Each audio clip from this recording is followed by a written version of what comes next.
Good morning students of class 8। आपका जो first chapter है इंग्लिश का एज़ यूजुअली वो एक पोएम है जिसका नाम है हेनरी किंग। हेनरी किंग में एक किंग बच्चे की स्टोरी दी हुई है जो धागों को चबाया करता था।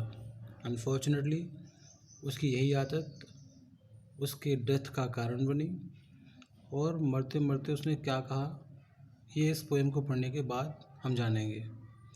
तो पोएम स्टार्ट करते हैं। The chief defect of Henry king, जो हेनरी किंग की मुख्य बुरी आदत थी, was chewing little bits of string.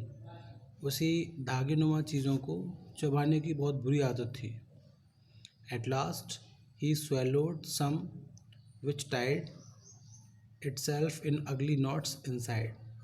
उसकी ये आदत धीमे धीमे उसके लिए बहुत बड़ी परेशानी बन गई और जो कुछ उसने निगल लिया था अब वो उसके पेट में जा कर के उन धागों की गांठ बन गई, जिससे उसे बहुत तकलीफ़ होने लगी, उसके पेट में दर्द रहने लगा। Physicians of the utmost fame, जो वहाँ उसके शहर में बहुत से प्रसिद्ध जितने भी फिजिशियंस थे, डॉक्टर्स थे, वैद्य हकीम थे, उन सबको बुलाया गया। वर कॉल्ड एट वंस, उन सबको उसकी देखभाल के लिए तुरंत बुलाया गया।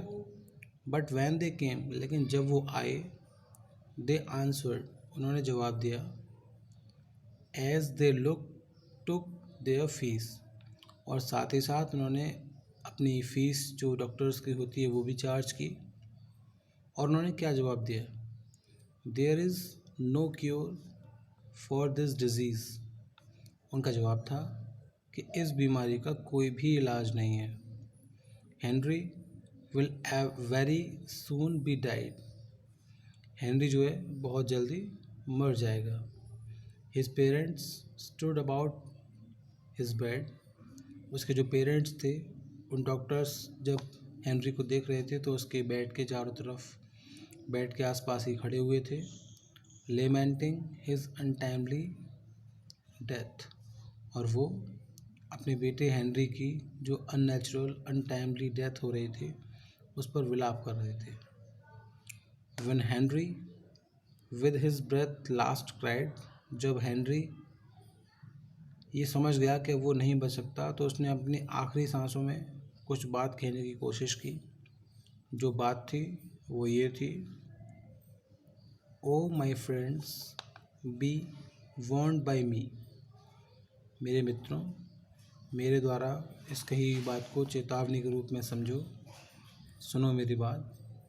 द ब्रेकफास्ट आप जानते हैं जो हम सुबह के समय लेते हैं, डिनर जो हम रात के समय लेते हैं, लंच जो दिन के समय लेते हैं, एंड टी और चाय। मतलब हेनरी का कहना था कि हम जो भी फूड खाते हैं, चाहे वो ब्रेकफास्ट की फॉर्म में हो, डिनर की फॉर्म में हो, लंच की फॉर्म में हो, या हमारे स्नैक्स जिन्हें हम टी के साथ लेते हैं, ये सभी food items are all the human frame requires. ये सभी वो चीज़ें हैं जिनकी ह्यूमन्स को ज़रूरत होती है, न कि मेरे जैसी ख़राब आदतें, जैसे मैं बिट्स ऑफ स्ट्रिंग च्यू किया करता था, चबाया करता था, ऐसी ख़राब आदतों को ह्यूमन्स को कोई ज़रूरत नहीं होती। अगर फिर भी ह्यूमन्स ऐसी आदतें नहीं छोड़ते तो उनको वही होता है जैसा मेरा हाल होता है, जैसा मेरी डेथ हो रही है उनका भी वही होता है। इतना सब कहने के बाद with that the wretched child expires, वो बीमार बच्चा ये सब कहने के बाद मर जाता है। तो स्टूडेंट्स इस पोएम की 1 to 8 लाइन्स मीन्स 8 लाइन्स की पोएम रेडी करें, और इसके बाद कल जो उसका नेक्स्ट चैप्टर है द गुड टर्न, इसकी स्टडी करेंगे। तब तक इस पोएम की 8 लाइन्स को लर्न कर लें, बाकी कल देखते हैं।